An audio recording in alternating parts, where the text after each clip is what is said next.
Constantino o Grande, imperador de Roma. César Augusto construiu uma nova Roma e uma nova religião. Ele as fundiu em um império que durou séculos. Ele mudou o mundo para sempre.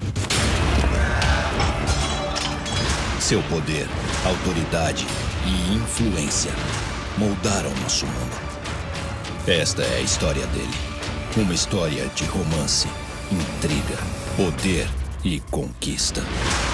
Constantino o Grande. A história. Parte 1. Essa é a cidade de Niš, bem no coração da Sérvia. E é uma cidade muito antiga. Nos tempos antigos, os romanos a chamavam de Naissus. E foi bem aqui, há cerca de 1700 anos, que um bebê nasceu sob uma nuvem de ilegitimidade, filho de uma aldeã muito humilde e insignificante. E esse bebê iria crescer, governar um império e transformaria completamente o mundo.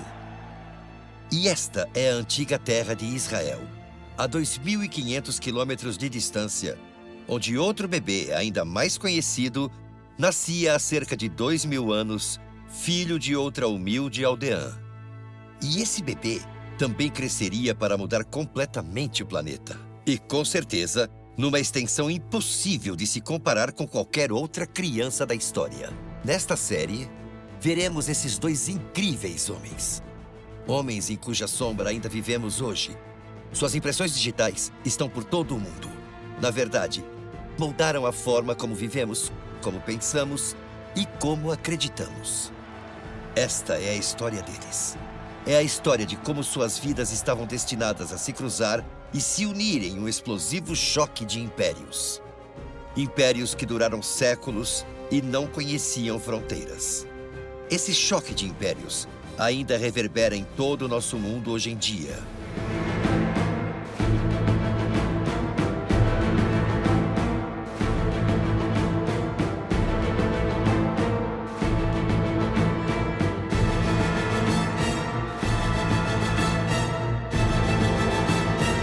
Grandes mudanças. A ascensão de dois impérios. Vamos começar com o primeiro desses homens poderosos. Você já deve ter ouvido o nome dele, embora não saiba muito sobre a importância dele. Seu nome era Constantino. Constantino o Grande. No ano 271 d.C., um tribuno militar romano cansado, Flávio Constâncio, liderava seus homens de volta da batalha contra os Sármatas, uma grande confederação de antigos persas que vinha avançando lentamente para o oeste durante séculos. Os Sármatas, com a ajuda de tribos germânicas como os godos, começaram a invadir o território romano, coisa que o Império Romano não podia permitir. Constâncio foi um grande comandante romano e derrotou o inimigo de forma decisiva. E no seu regresso, ele pegou uma rota que o levou a Naissus, atual Niš, uma das cidades mais antigas dos Balcãs. Muitas vezes chamada de Porta do Oriente e do Ocidente, por estar localizada no cruzamento de estradas importantes que ligam a Europa ao Oriente Médio e à Ásia. Era uma ligação entre o Oriente e o Ocidente. E era um local ideal para descansar, pelo menos por uma noite. Naquela época, quando Constâncio parou para descansar, ela já era um local próspero com várias casas, construções e, principalmente, uma estalagem. E essa estalagem se tornou muito importante para a nossa história. Na época, os soldados podiam passar a noite em um campo próximo à aldeia.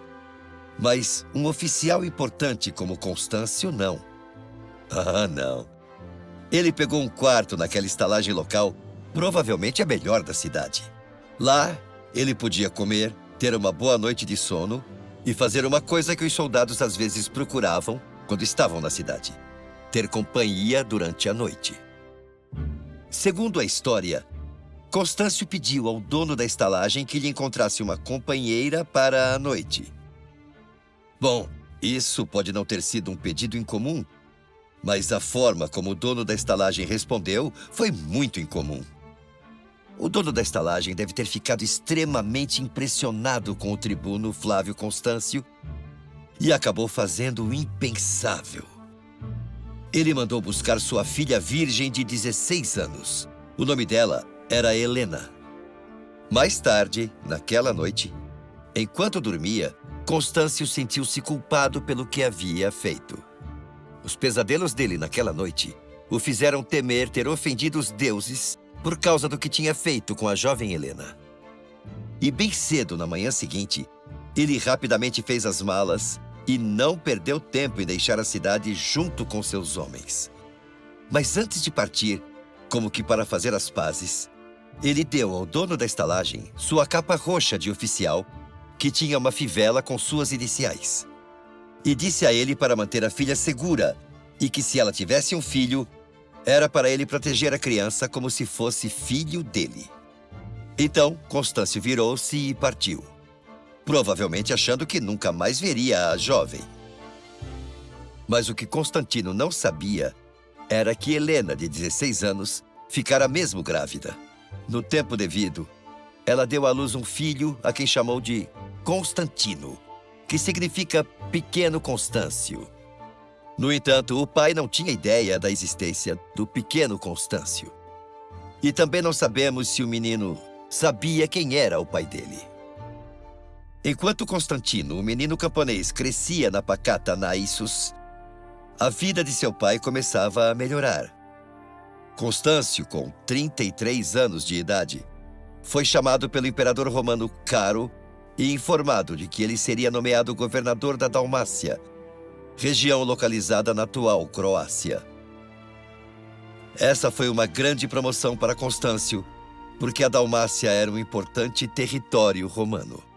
Através dela, o império controlava o fluxo comercial entre o Oriente e o Ocidente. Sendo governador da região, ele poderia enriquecer facilmente. Isso significava que Constâncio estava progredindo e avançando.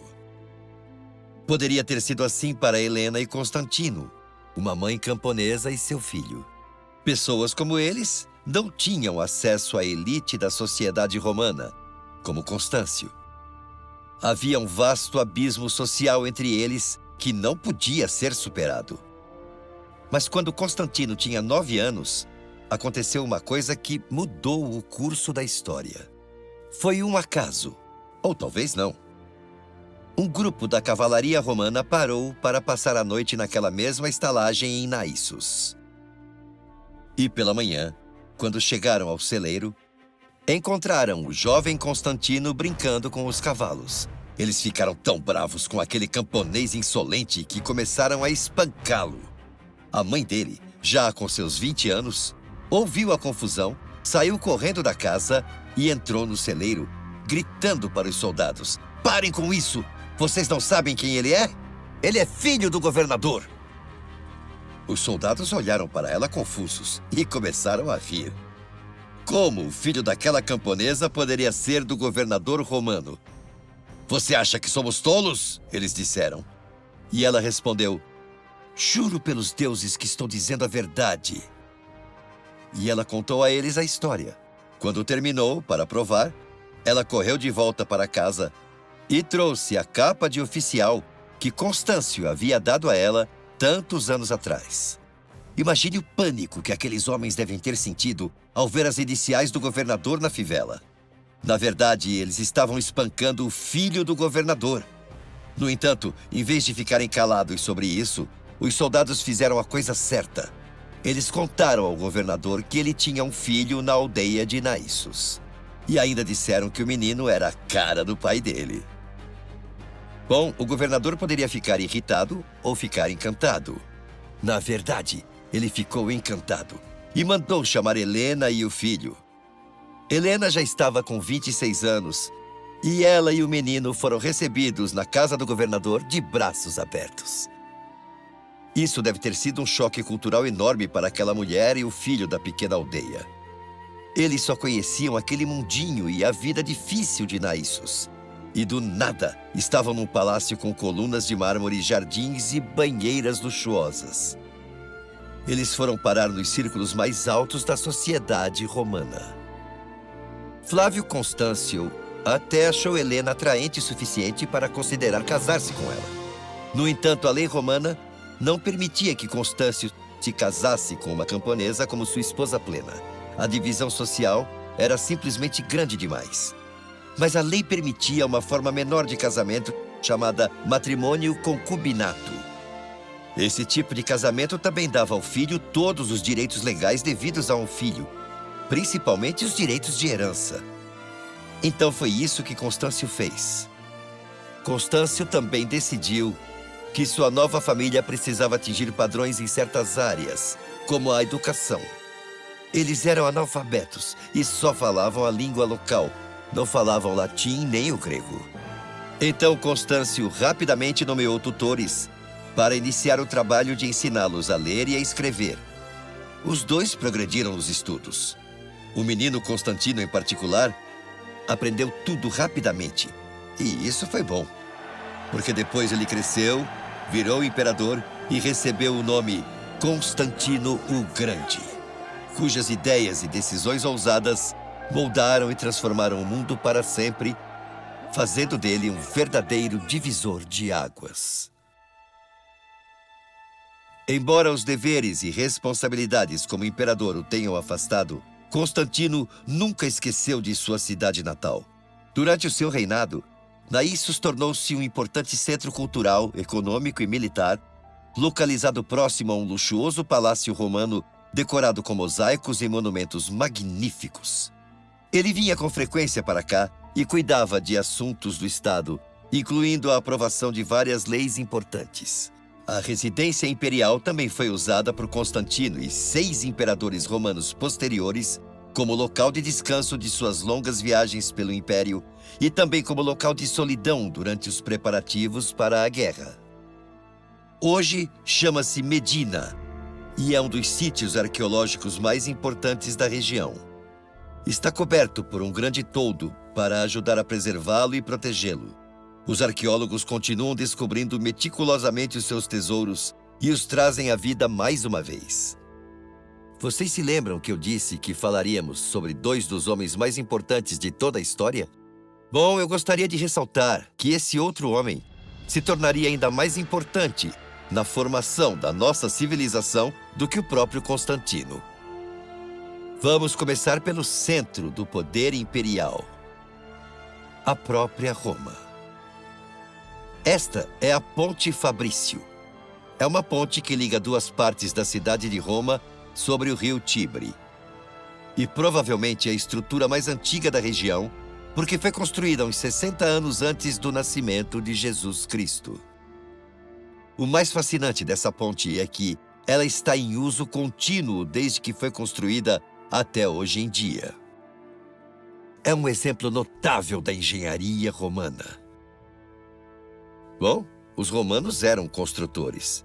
Eles construíram toda uma infraestrutura internacional de estradas, pontes, aquedutos e outras coisas.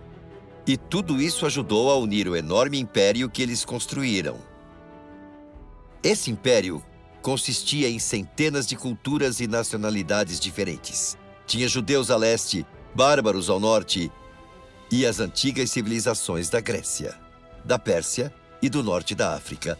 Tudo num só império bastante estável e pacífico. Fora do Império Romano, sempre houve a ameaça de algum invasor. Mas dentro dos limites do império, era geralmente seguro e era um lugar bom para se viver. Isso se você deixar de lado a brutalidade dos romanos, a escravidão e tudo mais. Mas esse era o preço pago pela Pax Romana, a paz romana.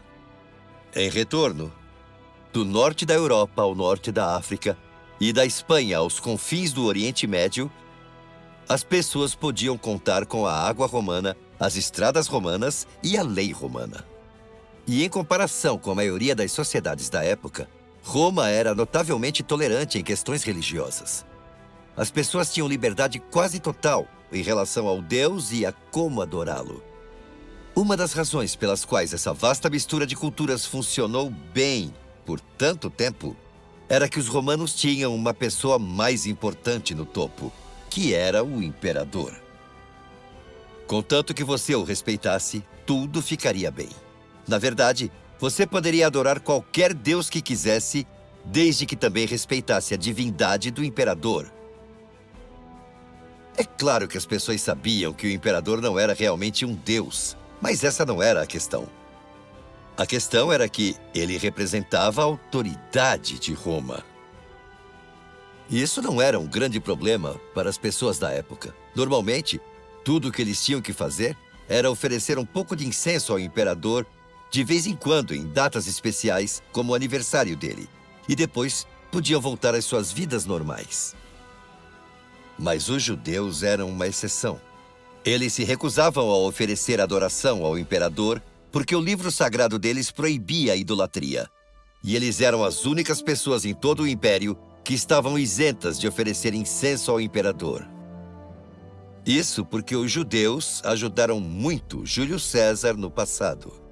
E em troca, ele aprovou leis que os isentavam de se sacrificarem pelo imperador para sempre, desde que fizessem uma coisa: orar pelo imperador. Mas aí, teve outro grupo de pessoas, os cristãos. À primeira vista, os cristãos e os judeus não pareciam diferentes. Na verdade, durante algum tempo, as pessoas viram o cristianismo apenas como uma das várias seitas do judaísmo. Mas os romanos logo descobriram que, com os cristãos, eles estavam lidando com um problema totalmente novo e um problema que eles não conseguiam entender. Primeiro, temos que tentar entender o cristianismo do ponto de vista dos romanos. Os romanos não tinham problemas com as diferentes religiões do império. Para eles, tudo era muito lógico de entender. Cada raça ou país tinha sua própria religião. Os romanos tinham sua religião nacional, os egípcios, os gregos também tinham. Então, eles entendiam que os judeus tinham sua própria religião. Todas essas eram religiões legítimas porque eram crenças antigas que pertenciam a uma cultura específica. Era tudo claro e fácil de entender. A palavra que os romanos deram a essas religiões legítimas foi religio. E essa palavra soa familiar, porque é daí que vem a nossa palavra religião. Mas o cristianismo era muito diferente. Ele tinha acabado de entrar em cena, aparentemente do nada, no começo do primeiro século. Era uma fé que não pertencia a nenhum país ou raça específica. Pessoas em todos os lugares a abraçaram. Eles não tinham limites. E os romanos suspeitavam profundamente de qualquer coisa que não fizesse parte da ordem estabelecida. E como o cristianismo não estava enraizado em tradições e práticas antigas, estava repleto do que os romanos consideravam ideias tolas. O líder tinha sido executado. E os romanos achavam que qualquer um que fizesse de um homem crucificado pela lei romana um herói, e ainda por cima o chamasse de Deus, ou era um lunático ou um traidor. Mas os cristãos não pararam por aí. Eles continuaram dizendo que seu líder havia ressuscitado dos mortos. E os romanos acreditavam que a morte era o fim. Ninguém nunca voltava da morte. Era, como dissemos, cientificamente impossível. Para eles, essa ideia era bobagem. Não existia nem nos mitos romanos. E o que deixou tudo ainda pior foi que esses cristãos disseram que esse criminoso crucificado voltaria do céu para pôr fim a todo o Império Romano e estabelecer o seu próprio reino eterno. Era isso que o livro sagrado deles, a Bíblia, previa nas profecias. Previa a ascensão e a queda de muitos impérios, incluindo Roma. Veja como o profeta Daniel descreveu isso em Daniel, capítulo 7, versículo 14. E foi-lhe dado o domínio e a glória e o reino, para que todos os povos, nações e línguas o servissem. O seu domínio é um domínio eterno, que não acabará. E o seu reino nunca será destruído. E aí, é claro, surgiu o Pai Nosso, que os cristãos aprenderam a orar regularmente. Vejamos o que diz em Mateus capítulo 6, versículos 9 ao 13. Pai nosso que estás nos céus, santificado seja o vosso nome. Venha a nós o vosso reino, seja feita a vossa vontade, porque vosso é o reino e o poder e a glória para sempre. Amém. Para a mente romana, esse tipo de ideia era vista como uma coisa altamente traiçoeira contra o império. Afinal, o Império Romano deveria durar para sempre. E aí, para piorar a situação, surgiram todos os tipos de rumores falsos sobre o que os cristãos acreditavam e como viviam. Eles foram acusados das práticas mais violentas e malignas. E esse foi outro problema. Os romanos tinham uma palavra para esse tipo de religião não tradicional e não racial. Eles chamavam de superstício. E se isso te parece familiar, é porque é daí que vem a nossa palavra atual, superstição. Para os romanos, o cristianismo não era digno de ser classificado como uma religião. Eram apenas um monte de superstições malucas. Afinal de contas, eles diziam que essa nova fé tinha sido iniciada por algum professor judeu incivilizado e sem instrução, vindo dos confins da Palestina. Para os romanos, isso era ridículo por si só. Então, os romanos consideravam o cristianismo rebelde, traiçoeiro contra o império e muito prejudicial à estrutura moral da sociedade. Esse foi um choque de impérios. Um choque entre Roma e o cristianismo.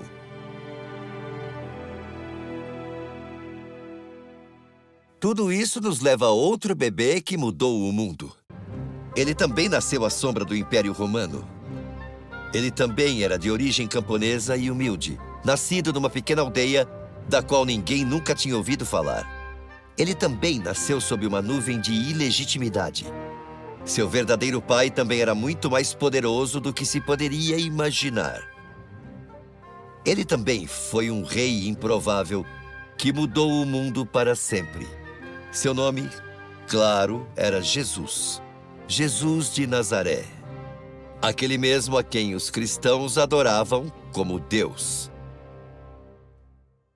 Agora, os cristãos, apesar de todos os falsos rumores sobre suas crenças, eram, na verdade, bons cidadãos em todos os sentidos, exceto por apenas uma coisa. Para eles, a adoração ao imperador estava fora de questão. A adoração deles estava reservada a Jesus apenas. Mas naquela época, recusar-se a adorar o imperador era rejeitar a autoridade do próprio império. E isso os tornava traidores. E como sabemos, os romanos não eram tolerantes com traidores. Tudo veio à tona em 64 d.C., quando um grande incêndio atingiu Roma.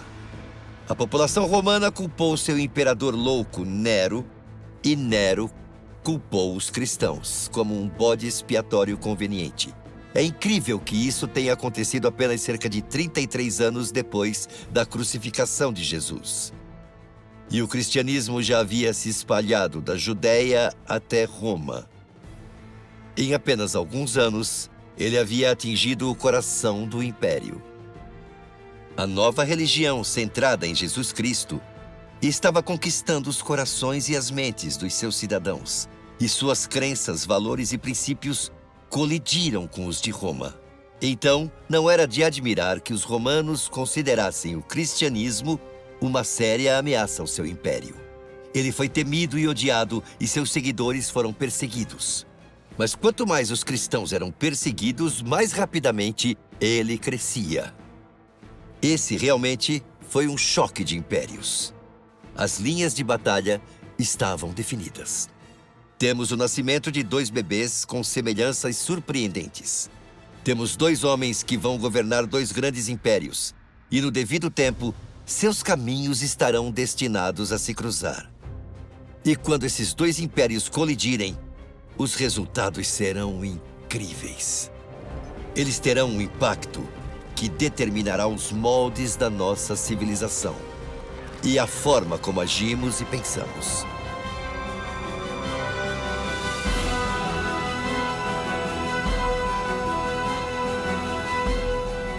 Império sob ataque. A fusão dos impérios. Quando deixamos Helena e seu filho Constantino no final do primeiro episódio, eles pareciam ter prosperado. Em vez de abandoná-los, o pai de Constantino, Constâncio, tirou os dois de Naissus, que na época era só uma cidadezinha, e os levou para morar com ele no palácio do governador. Constâncio até se casou com Helena, e tanto ela quanto o filho foram educados em todas as áreas da culta civilização romana. O que poderia dar errado? O imperador da época era Diocleciano. Ele virou imperador por causa de circunstâncias bastante obscuras, e muitos historiadores suspeitam que ele tenha assassinado o imperador anterior. Quando Diocleciano assumiu as rédeas do poder, rapidamente descobriu que administrar um império enorme que se estendia da Inglaterra ao norte da África e da Espanha aos confins do Oriente Médio, sem a tecnologia que hoje consideramos natural, era um trabalho enorme. Ele precisava de pessoas em quem pudesse confiar para ajudá-lo a administrar o império. É por isso que em 283 d.C., o imperador Diocleciano dividiu o império em duas seções, um império oriental e um império ocidental. Depois dividiu a responsabilidade de administração entre 4 homens. Em cada lado do império havia um Augusto, um imperador maior, e também um César, um Augusto iniciante. E aí aconteceu. Diocleciano nomeou Constâncio governador da Dalmácia, como imperador iniciante do Império Romano Ocidental, com o título de César. Isso teve consequências para Constantino e sua mãe. Acontece que Constâncio tinha ambições de chegar ao topo, e ele decidiu se livrar de Helena. Ele a via como abaixo do padrão. Ela ainda era só uma camponesa, não o tipo certo de companheira para o imperador. Então ele se divorciou de Helena e passou a ter uma esposa mais apropriada, Teodora, que tinha ligações políticas poderosas. Ela era filha de um imperador maior, Maximiano, e era uma mulher 26 anos mais nova do que Constâncio. Embora ele tenha feito isso por razões políticas muito boas, dá para imaginar o impacto que teve sobre Helena, quando ela soube que seria substituída por uma mulher mais jovem que tinha sangue nobre romano. Muitos historiadores acreditam que foi nesse momento que Helena buscou conforto fora das tradições de Roma e abraçou a fé cristã. As consequências disso foram surpreendentes.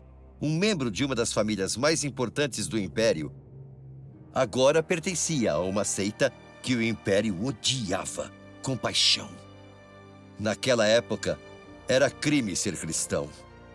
Eles enfrentaram severa perseguição nas mãos dos romanos. Os cristãos adoravam a Deus e não ao imperador, e por isso eram vistos como uma ameaça ao império e enfrentavam tortura, prisão e morte.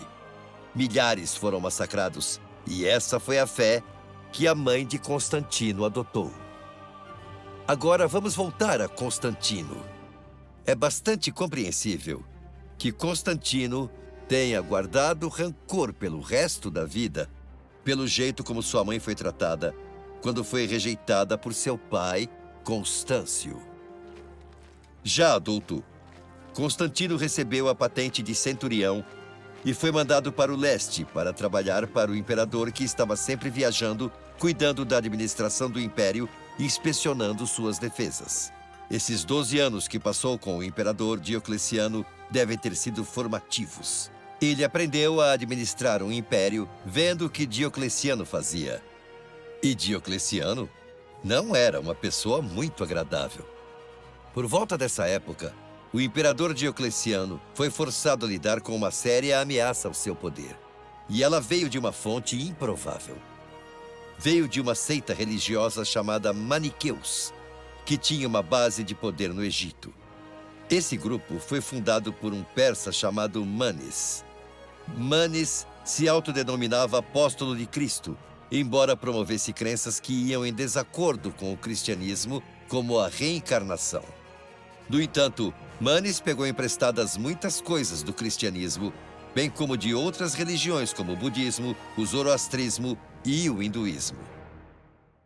Os romanos geralmente não ligavam para as crenças das pessoas, desde que elas não fizessem o que os maniqueístas fizeram no Egito.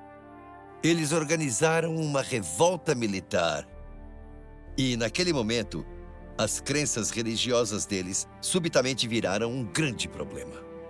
Diocleciano reprimiu brutalmente a rebelião no Egito, enviando literalmente os maniqueístas para as minas de sal. E Constantino estava lá ao lado de seu imperador. Os romanos não conseguiam diferenciar os cristãos dos maniqueístas. Eles não viam diferença. E o imperador iniciante de Diocleciano no Oriente, César Galério, odiava muito os cristãos. Então ele começou a pressionar Diocleciano para que ele fizesse algo em relação aos cristãos desagradáveis que estavam abalando o império. Mais ou menos na mesma época, o filósofo pagão Porfírio começou a publicar um texto contra a fé cristã.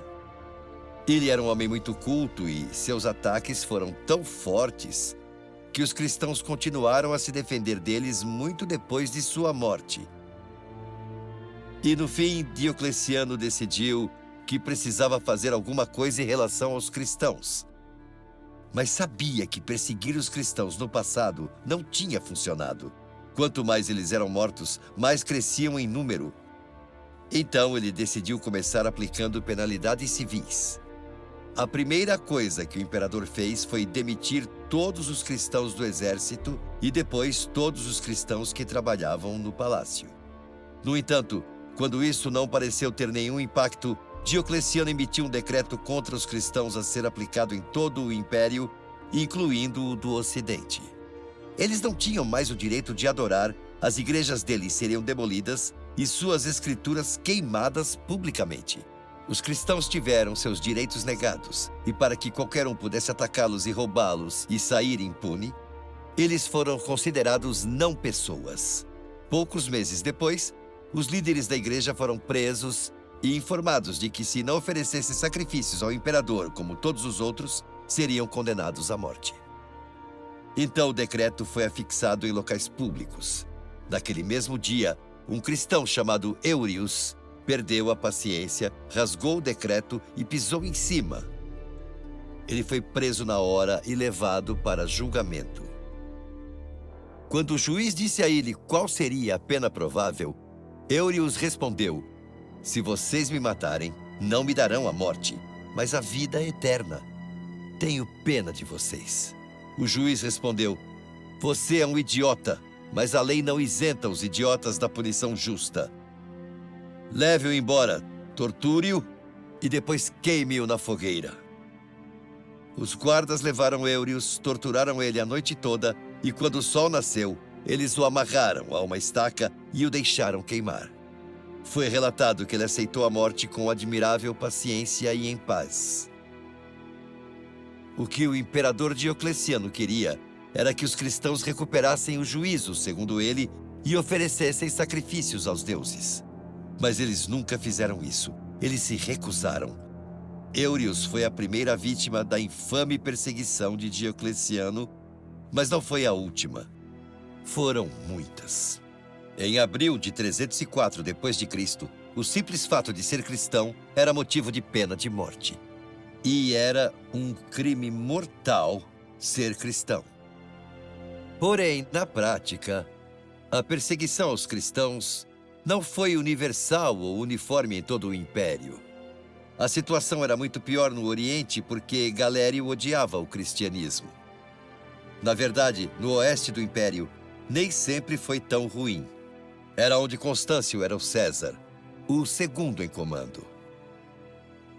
Isso nos leva de volta a Constâncio e Helena. Porque depois que Constâncio se divorciou de Helena e se casou com Teodora, eles tiveram uma filha a quem deram o nome de Anastácia. E isso é importante, porque esse é um nome cristão que significa ressurreição. Embora divorciada, Helena ainda fazia parte da residência imperial. Talvez esse nome cristão se devesse de alguma forma à influência dela. Ou talvez fosse a influência de outros cristãos no palácio. Nunca saberemos ao certo. mas parece óbvio que os cristãos tiveram influência na residência de Constâncio. É provável que Constantino tenha sido exposto à fé cristã antes de ir viver com Diocleciano. Porém, ao contrário de sua mãe, ele não virou cristão naquela época, mas isso pode explicar sua afinidade posterior com a religião. Pouco depois do início da perseguição aos cristãos, Diocleciano fez uma coisa que nenhum outro imperador romano havia feito. Ele decidiu que estava velho demais para governar e, portanto, para o bem do império, optou por se aposentar enquanto ainda estava no seu auge. Diocleciano contatou o imperador maior do Ocidente, Maximiano, e sugeriu que ambos se afastassem e promovessem os comandantes menores para a posição superior. Logo depois disso, Constantino viu a oportunidade de tomar o poder e a chave para o poder era o exército de seu pai. Então, Constantino fugiu do palácio onde ele havia sido criado e viajou para o oeste mais rápido que pôde. Ele estava tão desesperado para fugir e alcançar seu pai que matou todos os cavalos ao longo da estrada imperial para deter qualquer perseguidor. Constantino e seu pai se reuniram na Gália, onde travaram uma batalha juntos contra os Pictos, uma tribo feroz das Ilhas Britânicas.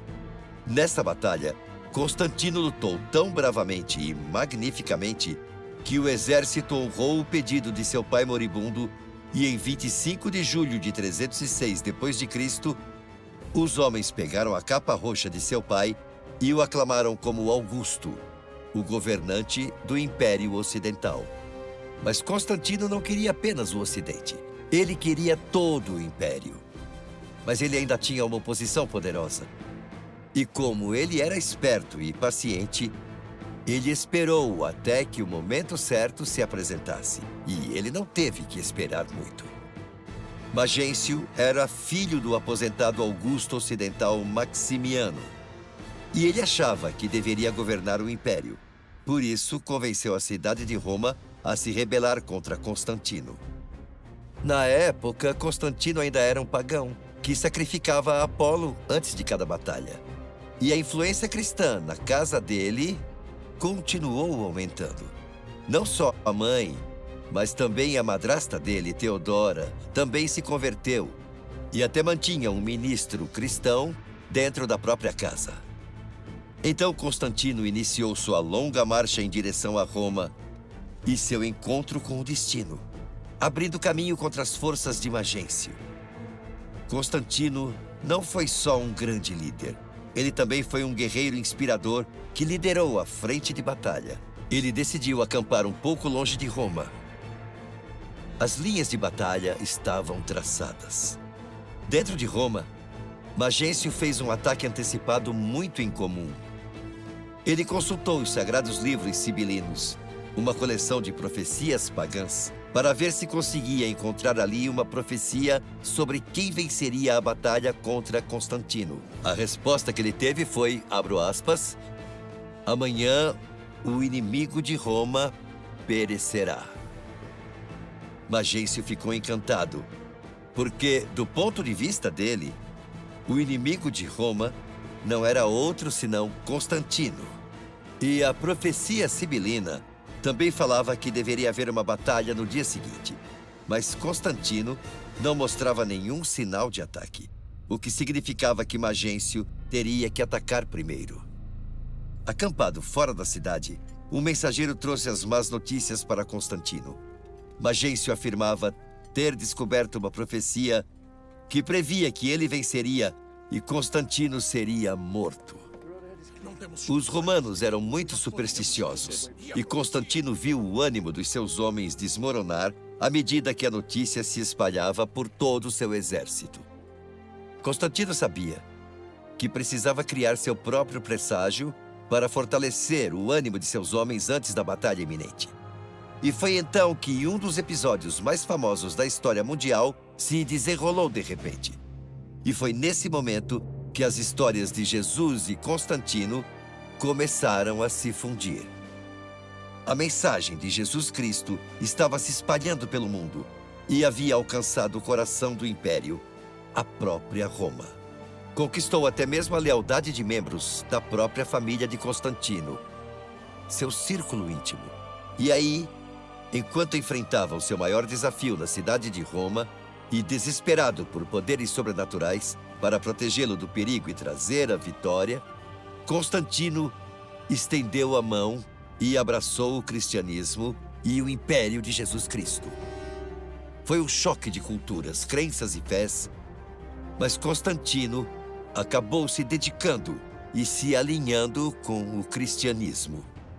E sob sua bandeira, Constantino criou seu próprio talismã, o Shi-Ho. E o Shi-Ho era, na verdade, duas letras gregas misturadas. A letra Shi, que se parece com a nossa letra X, mas na verdade é um CH, e a letra Rho, que se parece com a nossa letra P, mas é a letra R. É amplamente reconhecido como um símbolo cristão por ser uma sobreposição das duas primeiras letras do nome de Cristo em grego, Shi e Rho. Constantino disse aos seus homens que tinha visto o símbolo num sonho e que o exército tinha que colocá-lo nos seus escudos porque era uma garantia de que venceriam. Há uma lenda, da qual não existem evidências, de que enquanto o pessoal ainda estava na Gália, a caminho de Roma, Constantino e todo o exército viram uma cruz de luz sobreposta ao sol. Junto a ela, em grego, estavam as palavras: "Neste sinal você vencerá". E assim, através de Constantino, os dois impérios se colidiram e se fundiram. Roma e o cristianismo estavam entrelaçados e interligados. Mas teve uma estranha reviravolta nessa fusão. Tinha mais coisa por trás. Porque sempre que a política e a religião se unem, existe um perigo muito real de que a verdade sofra e seja comprometida. E isso ficou evidente nessa nova fusão desde o começo. Na verdade, esse foi um dos maiores segredos da história. Vejam, o Shi-Ho não era um símbolo novo. Era anterior a Constantino e até mesmo anterior a Cristo e ao cristianismo. O Shi-Ho era comumente usado pelos pagãos e significava boa sorte. Originalmente era um símbolo pagão, mas foi adotado por Constantino, dando uma conotação cristã. Mas pelo menos o seu exército avançou com um bom presságio, um sinal de que os deuses os ajudariam a libertar a cidade de Roma de Magêncio. Muitos estudiosos dizem que a conversão de Constantino foi mais uma conveniência e superstição do que um despertar religioso genuíno. O que aconteceu em seguida foi a famosa Batalha da Ponte Milvia.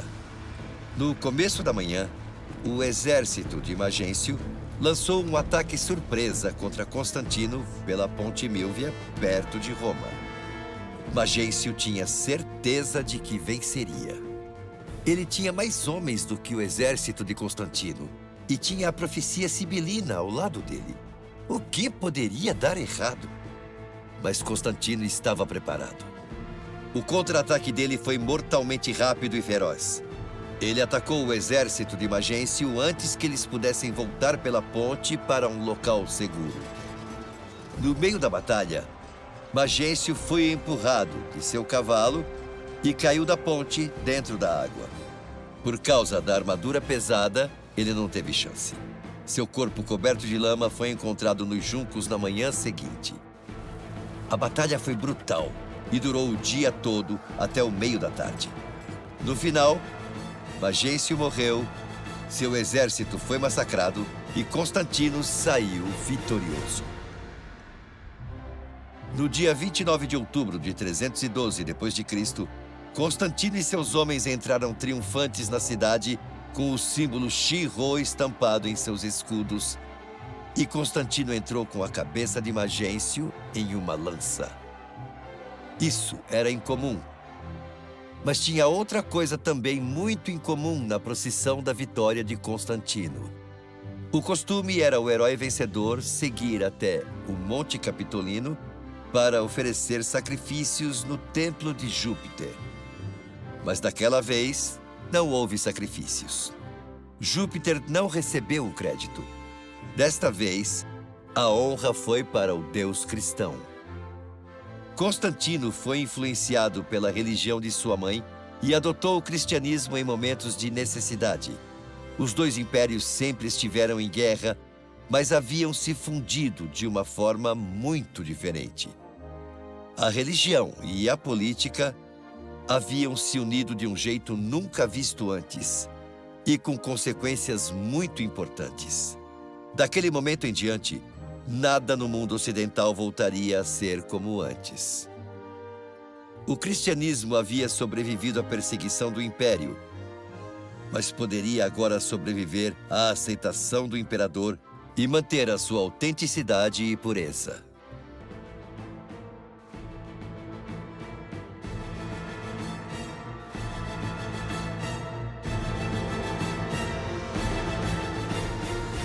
O Império Traído.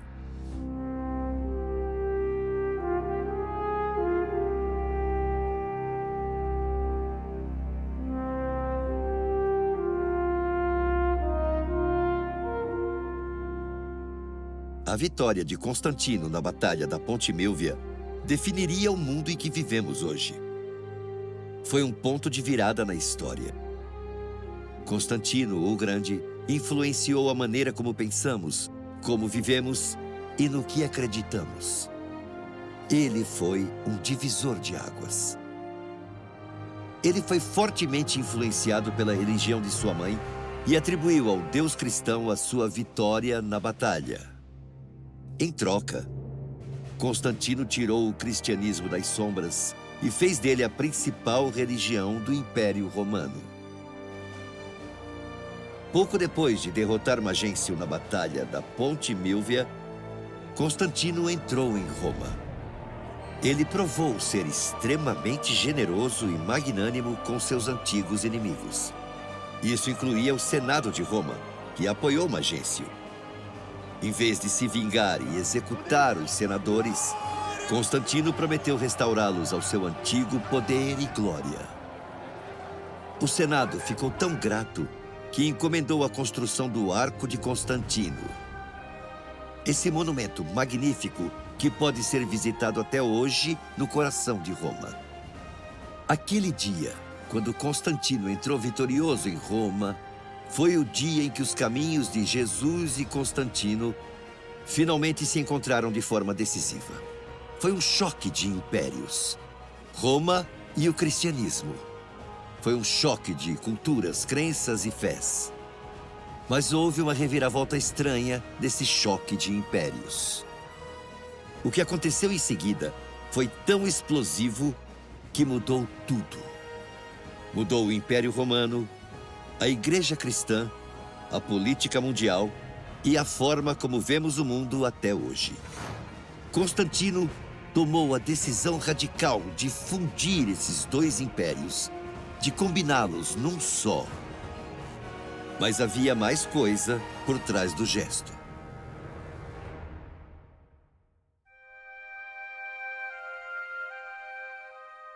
Sob o comando de Constantino, a religião cristã mudou porque o príncipe da paz tinha virado o deus romano da guerra. Jesus deixou de ser o deus dos excluídos e perseguidos para se tornar o deus do Império Romano. Com Constantino, os cristãos não eram mais um grupo marginal. Em vez disso, estavam no coração do próprio império. O Édito de Milão de Constantino, em 313 d.C., deu aos cristãos liberdade religiosa e direitos iguais em todo o império. Ele nomeou cristãos para altos cargos e deu aos sacerdotes cristãos os mesmos privilégios que os pagãos tinham. Os cristãos receberam a chave do poder imperial. Constantino rapidamente conquistou o resto do império e reuniu todas as terras de Roma sob uma única bandeira. Ele se tornou o único governante, o homem mais poderoso da terra. Embora Constantino se mostrasse um bom imperador, a consequência mais importante de sua vitória foi religiosa. Constantino sabia que teria que encontrar um jeito de manter o vasto império unido. Um jeito de alcançar a harmonia. E foi o cristianismo. Constantino admirava a força cristã, o comprometimento e a resistência. Ele também ficou impressionado com a união deles. Ele viu como eles permaneceram unidos contra a perseguição. Eles pareciam tão perfeitamente unidos, tão perfeitamente de acordo, que nada poderia fazê-los cair. E era isso que ele queria para o seu império. Ele rapidamente percebeu que se pudesse usar o cristianismo para criar uma população que fosse tão dedicada ao império como os cristãos eram a Cristo, isso selaria e asseguraria a sua autoridade. A estratégia dele era clara e simples. Constantino tentaria manter o império unido, juntando os pagãos e os cristãos em um grande sistema religioso. No entanto, se Constantino alguma vez se converteu genuinamente ao cristianismo, a fé dele não era nada digna do príncipe da paz. Constantino não teve problemas em assassinar parentes que considerava potenciais ameaças políticas. E isso incluía sua esposa e seu filho. Crispo, filho de Constantino, de 21 anos, tinha acabado de ter uma brilhante vitória militar. Constantino deve ter se sentido ameaçado pela popularidade dele e o condenou à morte. Depois, ele matou a esposa, basicamente fervendo-a em uma banheira quente. Se lembra das palavras de Jesus em Mateus capítulo 7, versículo 20? Portanto, pelos seus frutos os conhecereis. Não há dúvida de que Constantino conhecia o Deus cristão, respeitava a fé e admirava a dedicação dos cristãos. Porém, respeitar a Deus e submeter sua vida e vontade a Ele eram duas coisas diferentes. Constantino acreditava que se conseguisse fundir a igreja cristã com Roma, esta seria a receita para a estabilidade política a longo prazo. Ele se envolveu ativamente nos assuntos e na administração da igreja.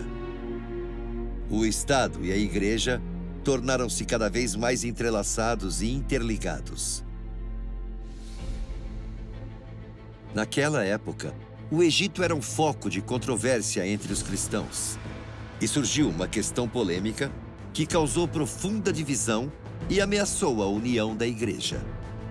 A disputa centrou-se em saber se os cristãos que tinham desistido da fé e deixado a igreja durante a perseguição anterior deveriam ser autorizados a voltar à igreja agora que a perseguição tinha terminado e era seguro voltar a ser cristão. Aqueles que permaneceram na igreja chamavam aqueles que cederam à pressão da perseguição e deixaram a igreja de traditores. Inclusive é daí que vem a palavra traidor. O bispo era a favor de deixá-los voltar, mas os cristãos linha dura não queriam que os traidores voltassem e queriam que um homem fosse o bispo. Seu nome era Donato Magno. E é daí que vem o nome de Controvérsia de Donato. A controvérsia ameaçava acabar com a igreja. E como os grupos em conflito não conseguiram resolver o problema sozinhos, pediram ao imperador que interviesse e resolvesse essa disputa interna da igreja. Esse foi um momento crucial. Um afastamento radical da forma como os cristãos costumavam resolver suas disputas internas. O Estado tinha dado liberdade religiosa à igreja. E a igreja agora acabou colocando o poder de decisão de seus assuntos internos nas mãos do Estado. Em 314 d.C., Constantino convocou todos os bispos de todo o império para ajudar a decidir a questão. E a decisão foi contra os donatistas e a favor de permitir que os traidores voltassem à igreja. Mas os donatistas não aceitaram a decisão e Constantino ficou furioso. Ele os ameaçou com graves consequências se eles não se alinhassem. Essa foi a primeira vez que a força do Estado foi ameaçada por resolver uma disputa interna da igreja. O Estado ficou cada vez mais envolvido nos assuntos da igreja e o imperador queria uma definição unificada daquilo que os cristãos acreditavam. Então ele organizou e participou pessoalmente do Concílio de Nicéia, em 325 d.C. Foi realizado na atual Turquia e foi um dos concílios eclesiásticos mais importantes da história. Os primeiros cristãos determinaram sempre suas crenças com base no que a Bíblia ensinava. E, felizmente, a posição bíblica bem estabelecida deles sobre a divindade de Cristo e os livros da Bíblia foram aceitos em Nicéia. Mas uma mudança começou a acontecer. O Estado e as influências externas, e não a Bíblia, começaram a interferir e a determinar o que a igreja acreditava. A Bíblia não era mais a autoridade final em assuntos religiosos. O imperador tinha a palavra final e tinha um papel importante. O Concílio de Nicéia ajudou a enfatizar o novo papel de Constantino como chefe da igreja cristã e ajudou a selar o casamento entre igreja e Estado, o que definiria a igreja daquele dia em diante. Mas o padrão da verdade para os cristãos não era o Estado, nem o imperador, mas as Escrituras, a Bíblia. Veja o que diz em 2 Timóteo, capítulo 3, versículos 16 e 17. Toda a Escritura é inspirada por Deus e útil para o ensino, para a repreensão, para a correção e para a instrução na justiça, para que o homem de Deus esteja apto e plenamente preparado para toda boa obra. A partir de Constantino, no entanto, a igreja cristã ficou cheia de pessoas do público romano em geral em busca de oportunidades. Isso porque o cristianismo estava a favor do imperador. O cristianismo tornou-se popular, tanto que os pagãos foram batizados na igreja. O termo paganismo foi usado pela primeira vez no século IV pelos primeiros cristãos para descrever pessoas do Império Romano que praticavam o politeísmo, isto é, que adoravam muitos deuses em vez do único Deus verdadeiro que os cristãos adoravam. Esses pagãos se juntaram à igreja, mas também trouxeram com eles muitas de suas imagens, crenças e práticas pagãs. Isso foi o que um historiador escreveu. Os novos cristãos eram, no que diz respeito aos seus pensamentos e hábitos, os mesmos velhos pagãos. O avanço deles nas igrejas não eliminou o paganismo. Pelo contrário, hordas de pagãos batizados mostravam que o paganismo tinha diluído as energias morais do cristianismo organizado ao ponto da impotência. E tem outro historiador, Bruce Shelley, em seu livro Church History in Plain Language. Quaisquer que fossem os motivos de Constantino para adotar a fé cristã, o resultado foi um declínio do compromisso cristão. Os fiéis íntegros que Diocleciano matou foram substituídos por uma multidão mista de pagãos semi-convertidos. Esse é o registro da história. Os fatos são claros. Vejamos outro historiador.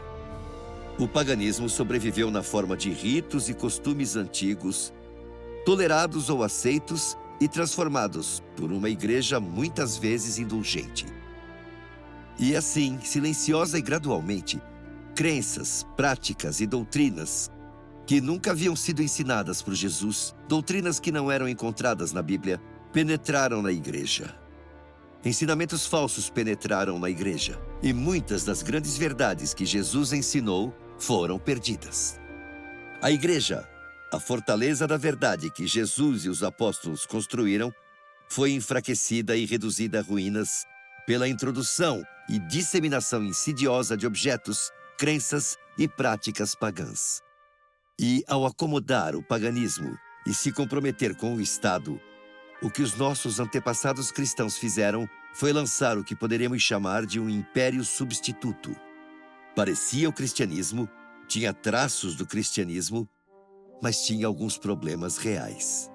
Era um impostor, uma falsificação. A política e o paganismo de estilo romano conseguiram entrar na igreja cristã e em suas crenças. Com o passar dos anos, a igreja passou a se preocupar menos com o cumprimento da palavra de Deus na esperança do retorno de Cristo e mais com os governos mundanos.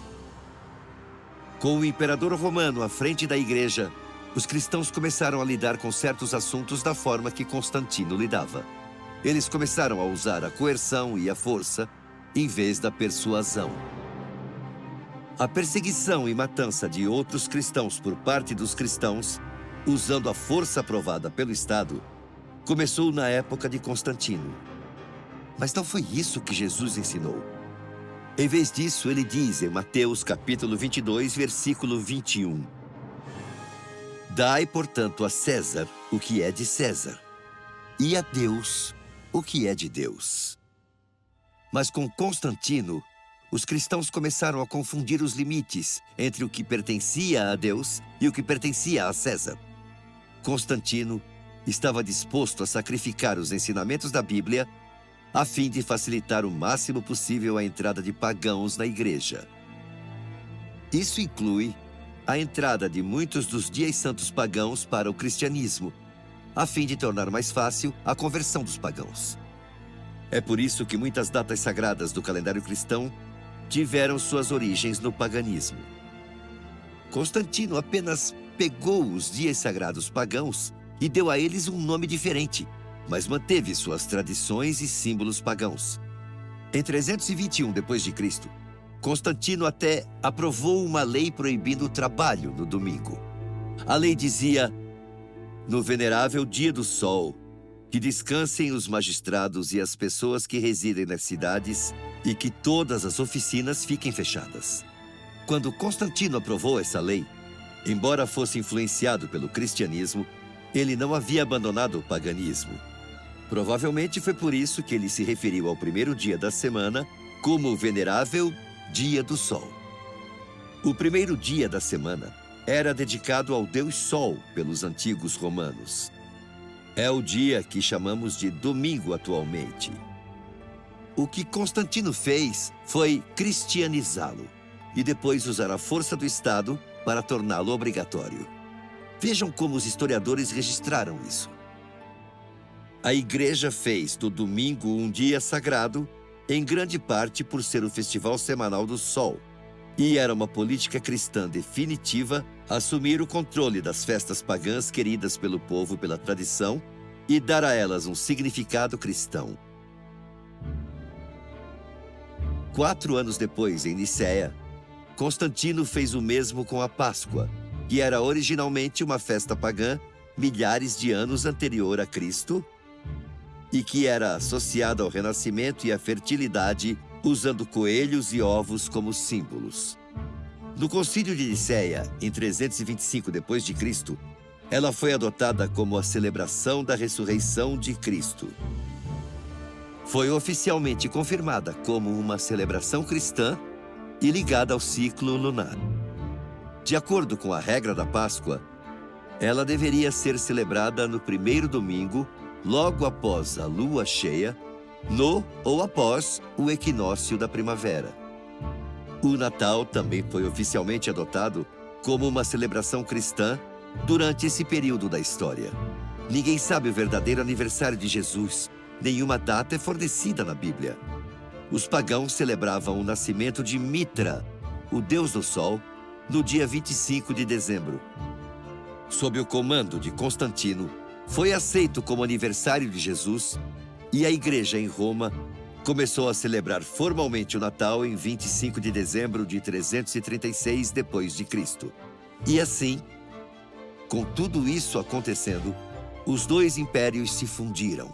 O cristianismo e Roma tornaram-se entrelaçados e interligados. Devido a Constantino, muitos dos nossos dias santos cristãos, símbolos, tradições, costumes e crenças têm DNA pagão. A vitória de Constantino na Batalha da Ponte Milvia definiu o mundo em que vivemos hoje. Foi um ponto de mudança na história. Constantino o Grande influenciou o jeito como pensamos, como vivemos e no que acreditamos. Esse é o testemunho da história. As digitais dele estão por toda parte. Este é o relato de uma autoridade eclesiástica, o cardeal Henry Newman. O uso de templos e velas, água benta, dias e épocas sagradas são todos de origem pagã e santificados pela sua adoção na igreja. Agora, isso deveria nos surpreender? A Bíblia não previu que exatamente isso aconteceria com a igreja? Observe a advertência do apóstolo Pedro em 2 Pedro capítulo 2, versículos 1 e 2. Haverá falsos profetas entre vós, que secretamente introduzirão heresias destruidoras, e muitos seguirão os caminhos destrutivos. Paulo também previu que as grandes verdades da Bíblia sofreriam e que novos ensinos falsos entrariam na igreja. Ouçam o que ele disse em Atos capítulo 20, versículo 29. Pois eu sei que, depois da minha partida, lobos selvagens entrarão no meio de vós e não pouparão o rebanho. O apóstolo Paulo advertiu que depois de sua morte, mudanças e concessões prejudicariam a igreja. E foi exatamente isso que aconteceu, exatamente como a Bíblia previu. Mas havia cristãos no Império que atenderam ao aviso da Bíblia. Eles rejeitaram as mudanças e o paganismo introduzidos por Constantino e por outros. Eles decidiram permanecer fiéis à Bíblia e a seus ensinamentos. Eles permaneceram fiéis a Jesus. Existiram dois impérios, o de César e o de Cristo. Aqueles primeiros cristãos fiéis tomaram sua decisão. Eles decidiram a qual império eles pertenceriam. Está descrito no livro bíblico de Daniel, capítulo 2, versículo 44. Na época desses reis, o Deus dos céus estabelecerá um reino que jamais será destruído e que nunca será dominado por nenhum outro povo. Ele destruirá e consumirá todos os reinos, mas ele mesmo subsistirá para sempre. Aqueles primeiros cristãos lembraram-se da promessa de Jesus encontrada em Lucas capítulo 12, versículo 32. Não temais, pequeno rebanho, pois foi do agrado do Pai dar a vocês o reino. O Império contra-ataca. Por incrível que pareça, grande parte da história do mundo foi moldada dentro das fronteiras do pequeno país de Israel. Essa terra tem um grande significado para judeus, cristãos e muçulmanos, e é chamada por muitos de Terra Santa. Foi aqui que Salomão construiu seu templo, Jesus Cristo nasceu, viveu e morreu, e Maomé subiu aos céus. O judaísmo, o cristianismo e o islamismo, as três grandes religiões monoteístas, têm Jerusalém como sua cidade santa. É a cidade mais sagrada do mundo e a mais importante na história da Bíblia. Ela tem um significado especial para os cristãos, porque foi lá que Jesus foi julgado, crucificado, sepultado e ressuscitou. Com tamanha importância, não é de surpreender que Jerusalém tenha desempenhado um papel importante no estabelecimento do Império falsificado. Vejam o que aconteceu. Constantino nasceu por volta de 272 d.C. em Naísso, atual cidade de Nis, no sul da Sérvia. Devido a uma série de coincidências incríveis e de conquistas surpreendentes, Constantino foi nomeado Augusto, governante do Império Ocidental em York, na Grã-Bretanha, após a morte de seu pai. Mas ele queria mais. Ele tinha ambições de governar todo o Império. Por conta disso, ele marchou para Roma. No caminho, ele viu uma cruz brilhante, sobreposta ao sol. E junto a ela, em grego, estavam as palavras: "Neste sinal, você vencerá."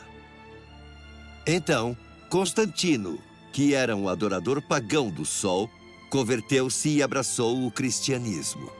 E seu exército, com seu novo símbolo, o Shi-Ho, estampado em seus escudos, saiu vitorioso da famosa batalha da Ponte Milvia. E agora, todo o império era dele. Constantino, filho ilegítimo de uma camponesa, virou o homem mais poderoso da terra, o imperador de Roma.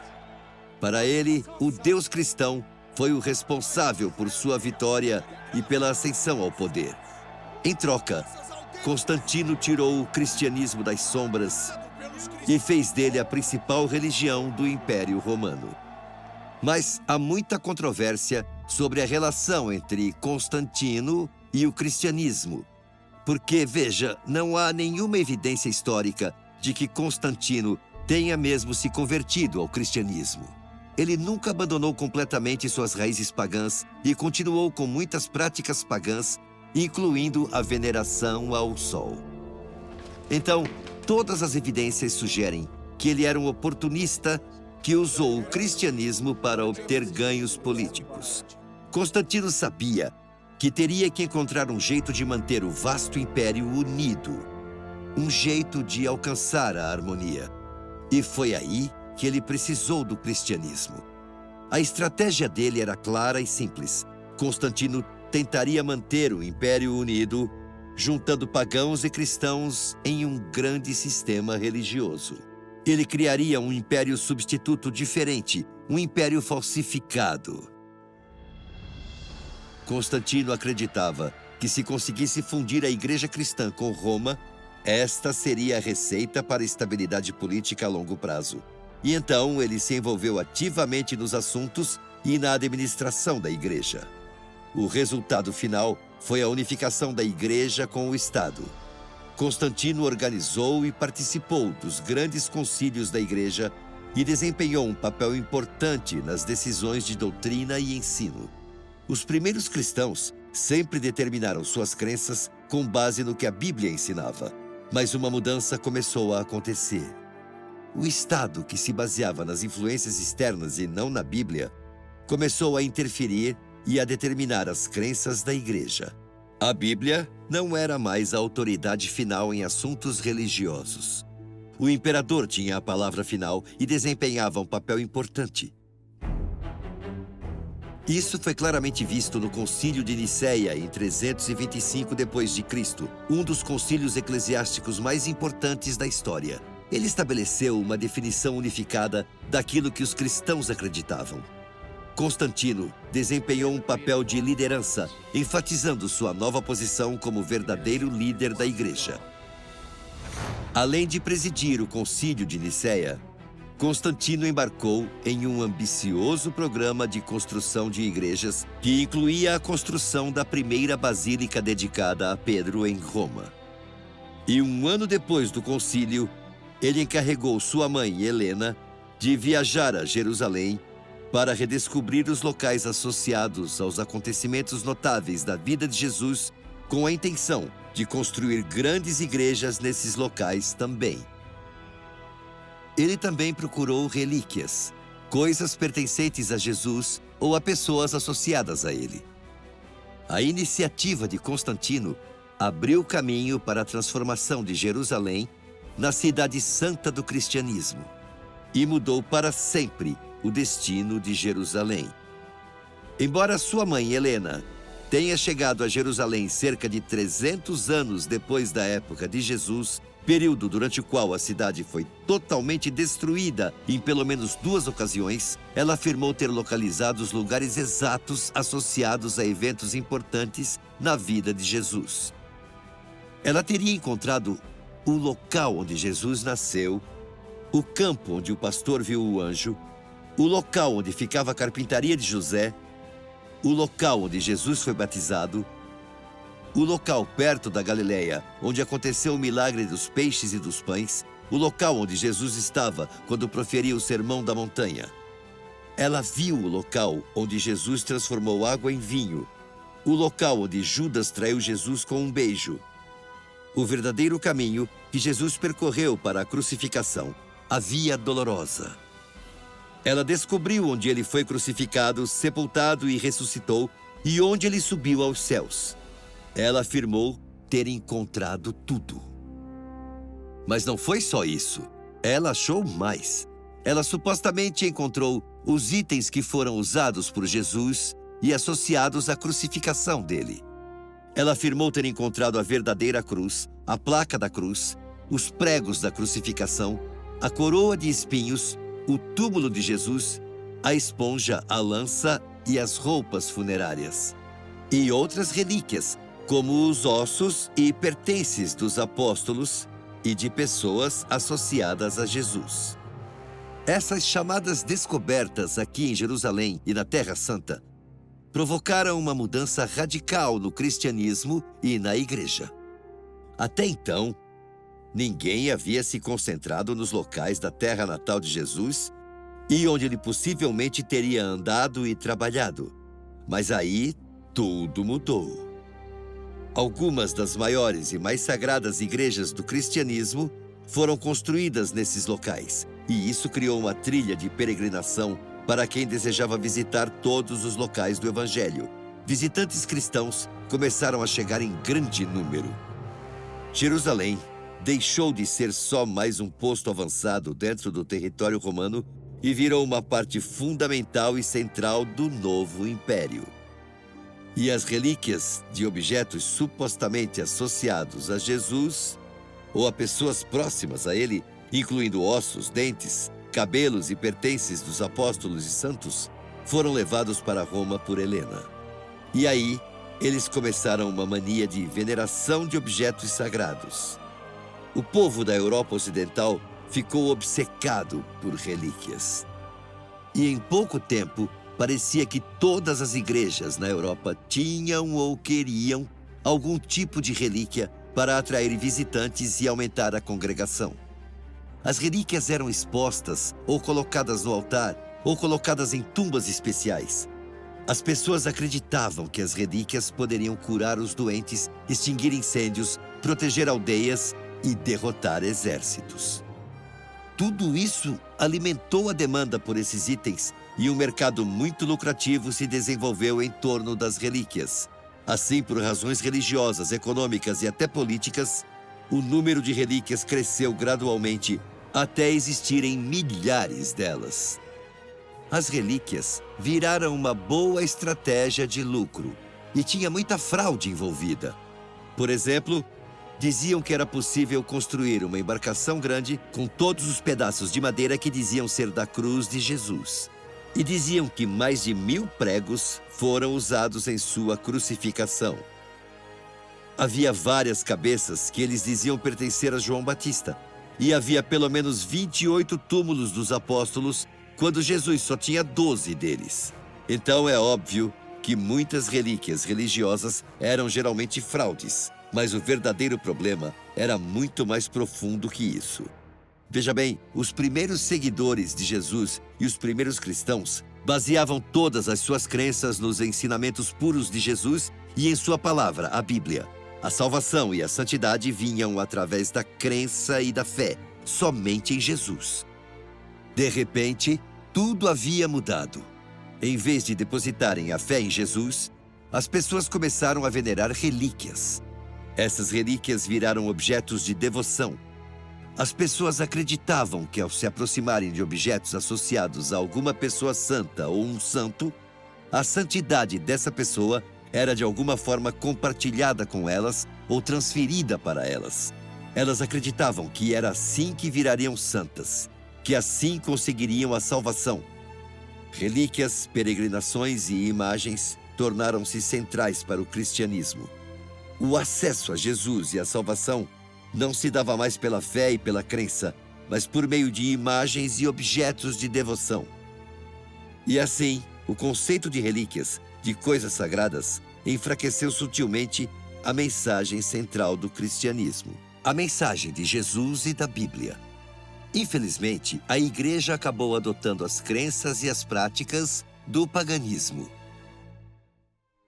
O cristianismo tornou-se popular. Tanto é verdade que os pagãos foram batizados na igreja. E esses pagãos se uniram à igreja.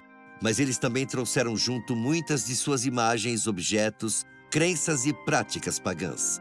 A reverência às relíquias, a veneração dos santos, o uso de templos e velas, água benta, dias e épocas sagradas, tudo isso era de origem pagã. E muitas práticas foram aceitas pela igreja durante o século IV, na época de Constantino. Ele mudou radicalmente a igreja e suas crenças. Além de Cristo e dos escritores da Bíblia, ninguém exerceu mais influência na igreja cristã do que Constantino. Ele foi um divisor de águas. Na verdade, a marca dele permanece até hoje e está profundamente enraizada na estrutura e funcionamento de grande parte do cristianismo. Ouça o que um historiador escreveu. O paganismo sobreviveu na forma de ritos e costumes antigos, tolerados ou aceitos e transformados por uma igreja muitas vezes indulgente. O paganismo passou como sangue materno para a nova religião. A igreja, a fortaleza da verdade que Jesus e os apóstolos construíram, foi enfraquecida e alterada pela introdução e disseminação insidiosa de relíquias, objetos, crenças e práticas pagãs. O cristianismo foi corrompido. E ao aceitar o paganismo e comprometer-se com o Estado, o que nossos antepassados cristãos fizeram foi lançar o que poderíamos chamar de um substituto, um império falsificado. Parecia o cristianismo, tinha traços do cristianismo, mas tinha alguns problemas reais. Era um impostor, um império falsificado. Porém, o império, o verdadeiro império, contra-atacou. Não com espadas, lanças e escudos, mas com a palavra, o caminho, a verdade e a vida. E Deus não foi apanhado de surpresa ou despreparado.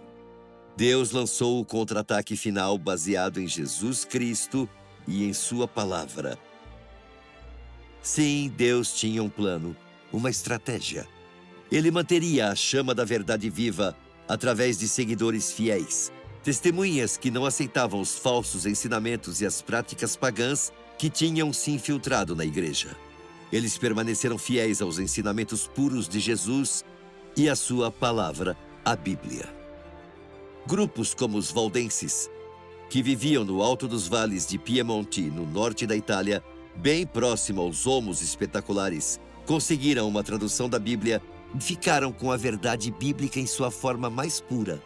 Eles rejeitaram os impostores, o império falsificado e sua forma corrompida de cristianismo. Eles permaneceram fiéis à Bíblia e mantiveram vivos os ensinamentos puros de Jesus e dos apóstolos.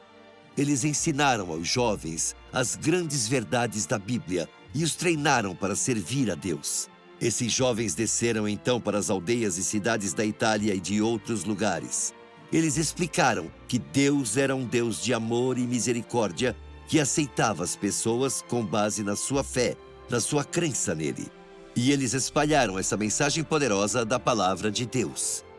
Porque Deus amou tanto o mundo que deu o seu Filho unigênito para que todo o que nele crer não pereça, mas tenha vida eterna. É assim que somos salvos, somente crendo em Jesus. Então o império, o verdadeiro império, contra-atacou. Através de seus seguidores que foram fiéis a Deus e à sua palavra, o império de Cristo, respondeu. Deus, em sua misericórdia, enviou mensageiros para reformar a igreja. Praticamente todos esses grandes reformadores vieram de dentro do sistema estabelecido. A maioria deles era de sacerdotes, e eles queriam muito que a igreja se reformasse e corrigisse os abusos e o paganismo que haviam surgido. Um dos primeiros e mais influentes desses homens foi John Wycliffe, muitas vezes chamado de Estrela da Manhã da Reforma. Ele foi um padre inglês e o principal filósofo do século XIV, que passou a maior parte de sua carreira como estudioso e professor na Universidade de Oxford. Ele começou a estudar a Bíblia a fundo enquanto se preparava para suas aulas e descobriu que a igreja estava ensinando doutrinas e práticas que ele não encontrava em nenhum lugar da Bíblia. Isso o perturbou muito. Wycliffe começou a pregar contra os falsos ensinamentos da igreja e também contra a sua corrupção e abusos. Isso resultou em um choque de impérios. Isso colocou a igreja contra ele. Ele foi banido de seu posto em Oxford e enviado como pastor para a igreja em Lutterworth. Lá, ele assumiu a tarefa monumental de traduzir toda a Bíblia para o inglês, para que as pessoas comuns pudessem ter acesso à palavra de Deus. Mas o choque de impérios se alastrou. Wycliffe foi condenado pela igreja da época e morreu de derrame cerebral em 1384. Mas esse não foi o fim de sua mensagem e influência. Estudantes da Boêmia que estudaram com Wycliffe em Oxford levaram seus escritos e ensinamentos para Praga, onde influenciaram Jan Hus, um jovem sacerdote e professor da Universidade de Praga. Conforme Hus estudava a Bíblia, ele se convencia de que John Wycliffe estava certo e que a igreja realmente havia se afastado do ensino puro de Jesus e da Bíblia e precisava urgentemente de reforma. Jan Hus começou a falar corajosamente contra os falsos ensinamentos e a corrupção da igreja. Os ensinamentos de Hus desafiaram a grande igreja medieval e o império falsificado. Mas com essas crenças, ele só atraiu problemas. Em 1450, foi chamado à cidade de Constança, na fronteira entre a Suíça e a Alemanha, para defender seus ensinamentos. Lá, após zombaria e julgamento, ele foi condenado à morte e queimado na fogueira, e suas cinzas foram jogadas no rio Reno. Ele foi um reformador corajoso, mas ele não estava sozinho em seu desejo de ver a reforma da igreja e retornar aos ensinamentos puros de Jesus encontrados na Bíblia. As pessoas começaram a ecoar o apelo de Hus para que a igreja se reformasse e retornasse à Bíblia. Elas entenderam o choque de impérios que estava acontecendo. Elas perceberam o que estava em jogo. E para elas, os princípios da palavra de Deus não eram apenas algo pelo qual viver, mas algo pelo qual morrer. Infelizmente, a igreja rejeitou os apelos de reforma e as atacou ou as executou. Contudo, esses esforços não foram em vão, porque o trabalho, visão e sacrifício delas lançaram as bases para a próxima grande batalha à medida que o Império contra-atacava. Outros reformadores começaram a questionar se algum dia seria possível reformar a igreja existente. E foi essa constatação que levou o monge agostiniano Martinho Lutero a fixar as suas 95 teses na porta da Catedral de Wittenberg e a lançar a Reforma, um acontecimento importante nesse choque de impérios. Tudo começou com o desejo desesperado de Lutero de encontrar paz de espírito e a certeza da salvação. Ele acreditava que o único jeito de fazer isso era virando santo, livrando-se do pecado e salvando sua alma através de suas boas ações. Quando o mosteiro agostiniano o escolheu para chefiar uma delegação a Roma em 1510, Lutero ficou radiante. Aquela era a chance dele de usar os recursos tradicionais oferecidos pela igreja para encontrar o perdão e a paz e tornar-se santo. Mas a viagem foi um desastre. Apesar de ter visto o máximo de relíquias sagradas que pôde, ele não se sentiu mais próximo de Deus e voltou ao mosteiro mais perturbado e desiludido do que nunca. Em desespero, ele começou a estudar a Bíblia como nunca havia feito. Para surpresa dele, ao estudar a palavra de Deus, ele não encontrou nenhum ensinamento sobre venerar relíquias ou tornar-se santo, sobre como obter a aceitação de Deus ou sobre comprar perdão. Ao estudar o livro bíblico de Romanos, ele fez uma descoberta que traria paz para sempre ao seu coração atribulado. O justo viverá pela fé. Lutero finalmente compreendeu a verdade de que a salvação vem pela fé, pela crença em Jesus Cristo. Ele entendeu que relíquias, lugares e objetos sagrados não faziam nada pela sua salvação. O Deus cristão é um Deus de amor e misericórdia que aceita as pessoas tal como elas são, com base na sua fé nele. Lutero expôs vigorosamente a verdade bíblica de que a salvação era gratuita, não havia nada que pudesse ser feito para ganhá-la.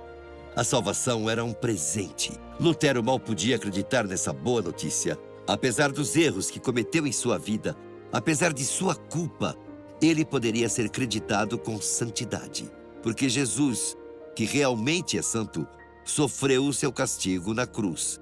Então as pessoas podiam ser perdoadas de graça, perdoadas pelo Senhor Jesus Cristo.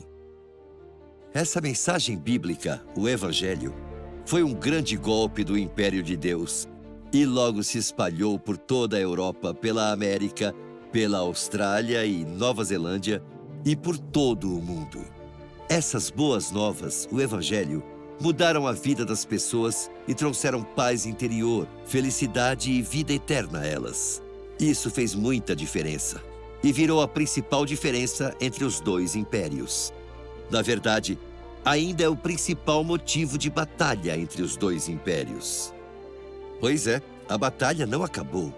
O choque de impérios continua. Existem dois impérios concorrentes no nosso mundo.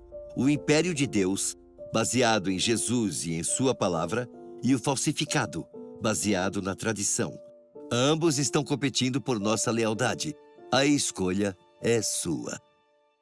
Quer aprender mais sobre como unir a família? Entender como ter mais alegria ou como o mundo vai acabar? Então, eu te apresento a Esperança, uma assistente bíblica virtual feita para te acompanhar nos estudos bíblicos. Fácil como apertar um botão. Agora você pode fazer mais de 10 estudos bíblicos totalmente de graça. E o melhor, tudo pelo WhatsApp, sem sair de casa. Basta enviar pelo WhatsApp a mensagem Estudo Bíblico para o número 12 98200 0062 ou entrar no site www.novotempo.com/estudo bíblico e seguir as instruções. Fácil, não é? Então venha aprender de graça com a Esperança pelo WhatsApp. No fim de cada curso, você ainda ganha um certificado. E aí, vamos aprender juntos sobre a Bíblia? Levar esperança nunca foi tão fácil. Não percam o nosso próximo episódio. Até lá, que Deus o abençoe e o mantenha fiel a Ele. Vamos orar. Querido Pai Celestial, obrigado por Tua palavra, a Bíblia, nossa autoridade máxima na vida e uma arma poderosa no choque de impérios. E obrigado por Jesus, nosso Senhor e Salvador, que voltará em breve para estabelecer seu reino eterno. Todos queremos ter morada em Teu reino. Ajuda-nos a sermos fiéis ao Senhor. Oramos em nome de Jesus. Amém.